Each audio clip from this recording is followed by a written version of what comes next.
You say that there is no proof of Chinese police activity.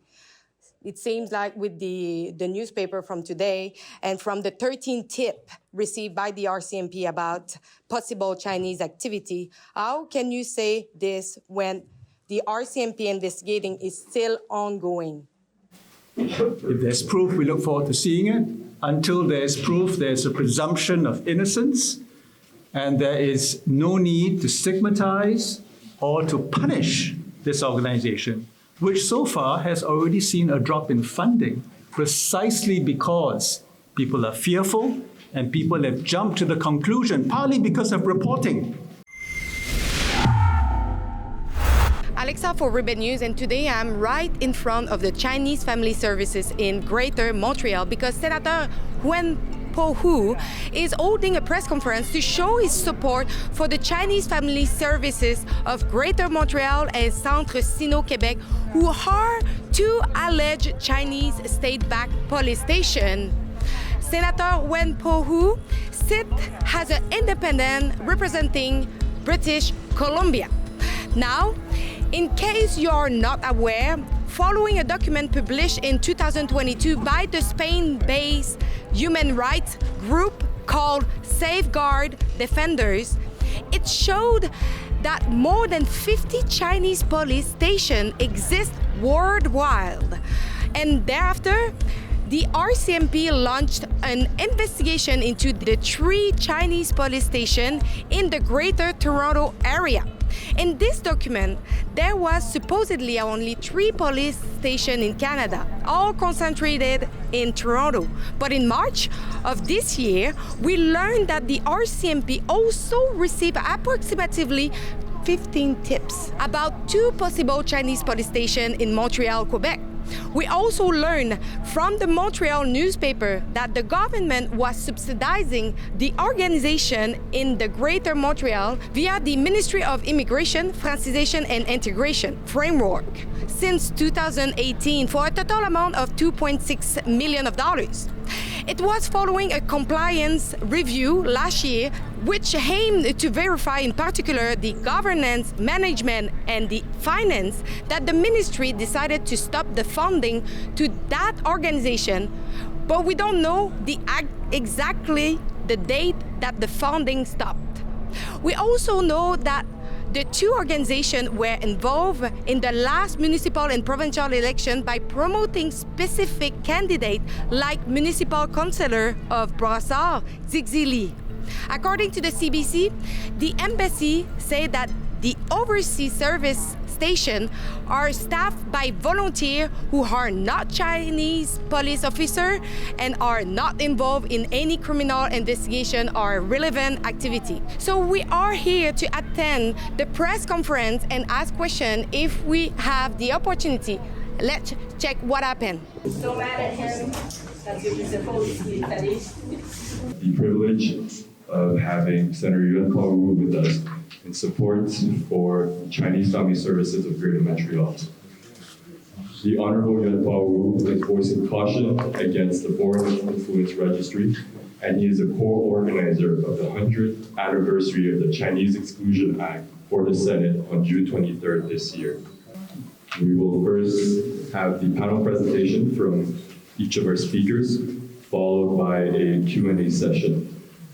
Let me start by clarifying on behalf of all of us here on this podium and all of us associated with the 2 organizations that we are against foreign interference. When allegations of foreign interference, particularly allegations of harassment and intimidation are made, it is extremely important that these allegations are supported by evidence, that the allegations do not go any further than are absolutely necessary for investigative purposes, that the allegations are made known to the individuals and organizations involved, and that every effort is made to avoid the collateral damage that comes with allegations that may prove to be false. We don't even know what the so-called illegal activities by so-called Chinese police stations are alleged to have taken place at these two places. But we have heard in recent days from the Minister of Public Safety that all such activities have stopped. And yet we don't know what these activities are. By associating in such an irresponsible manner these two organizations with secret police stations, and particularly by flashing the names of these two organizations every time that there are headlines about secret police, essentially it's creating an atmosphere of fear. Canada and Quebec is going backwards. My grandfather was a head taxpayer. He had to put up with the kind of racism that was legislated and that was part of policy. And yet, 100 years later, me, his grandson, okay, I have to, we have to see this once again. It's ridiculous. It's shameful. All we're asking for, once again, is transparency and accountability, particularly from the authorities. Because otherwise, the longer that they drag this on, the more the community suffers. I interpret this to be the latest event in a series of xenophobic, anti-Chinese racism that began most recently with Trump. As soon as Trump started blasting China about the COVID-19 virus, well, we all suffered. All of you journalists must have covered stories about the vicious, violent attacks against all Asians, including indigenous people. Can you say that there's never been anything illegal here, that they're completely wrong in even doing this investigation? Okay. Are you ready to go that far? The reason why all the board members, the staff, everybody connected with these organizations have publicly stated they would collaborate with the investigation is precisely is that there may be a possibility that something happened here. As you can see, this is a community center. It's open.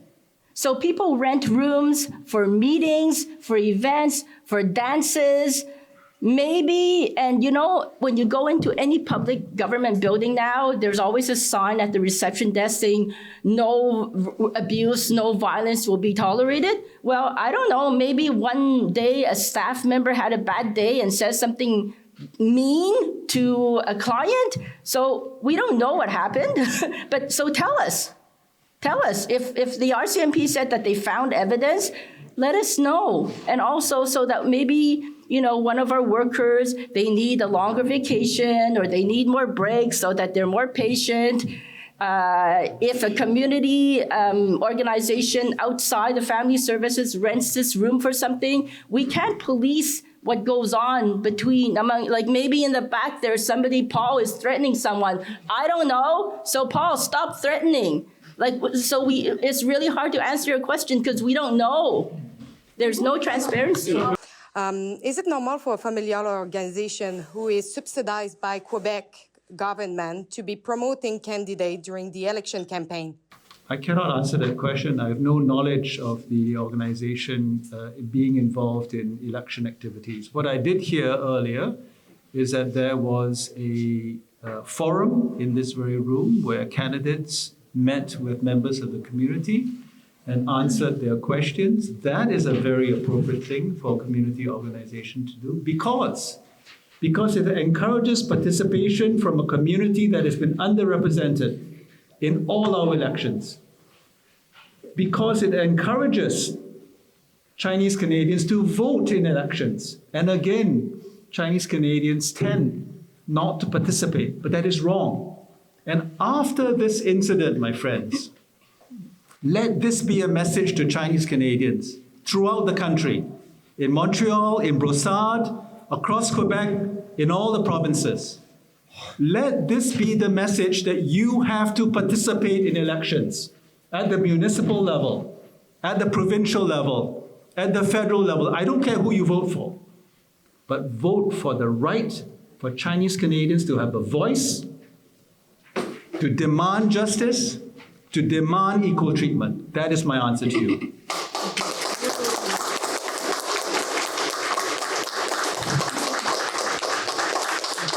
You say that there is no proof of Chinese police activity. It seems like with the newspaper from today and from the 13 tip received by the RCMP about possible Chinese activity, how can you say this when the RCMP investigating is still ongoing? If there's proof, we look forward to seeing it. Until there's proof, there's a presumption of innocence, and there is no need to stigmatize or to punish this organization, which so far has already seen a drop in funding precisely because people are fearful and people have jumped to the conclusion, partly because of reporting that presumes guilt. Because of that kind of prejudice reporting, this organization has suffered. And if there's evidence, this organization, I'm sure above all, would love to see it. We are all against foreign interference, especially harassment and intimidation of Canadians. That has to be stopped. But there are victims on all sides. And if this community organization is a victim of false allegations, then it also deserves a measure of justice. First of all, these allegations stem from the so-called research of a Spanish organization called Safeguard Defenders. I know very little about them. Do you know anything about them? Do you know what their agenda is? Do you know who provides them with funding? Do you know the quality of their research? Isn't that investigative reporting? Why are we taking the word of a foreign organization making allegations, grave allegations that impact Canadians? Why are we taking the word of a foreign interference operation in our country and causing all this damage? Est-ce que vous trouvez ça normal qu'une organisation qui reçoit du financement au niveau du gouvernement du Québec s'ingère dans les élections? Ils s'ingèrent pas! Ben, ils ont promu des candidats très fortement sur différentes plateformes. Non. Écoute, il y a une différence entre, effectivement, encourager les gens de voter, encourager les gens de participer dans le processus démocratique et même, très important, prendre connaissance des enjeux. Il ne faut pas voter aveuglément. Il faut prendre connaissance des enjeux. Quel parti politique va effectivement aider ces gens-là, de faire immigrer les membres de la famille? C'est comme n'importe quel. C'est vraiment les enjeux qui sont importants. Et puis, la participation. It's a simple question. I was just wondering I if... could have run. I really could have run. But thank you. It's just to know if you are in contact with other organizations who have allegations against them around the world. No, I'm not. I don't know any of them. No? No. So you don't know? Zero. Zero? Okay. I'm not involved. Yeah. Okay, thank you. Yeah. If you think that this kind of report is really important and you want to see more of it, you can help us through rebelfieldreports.com. On this website, you can donate what you can. We take everything so we can continue our journalism. Thank you.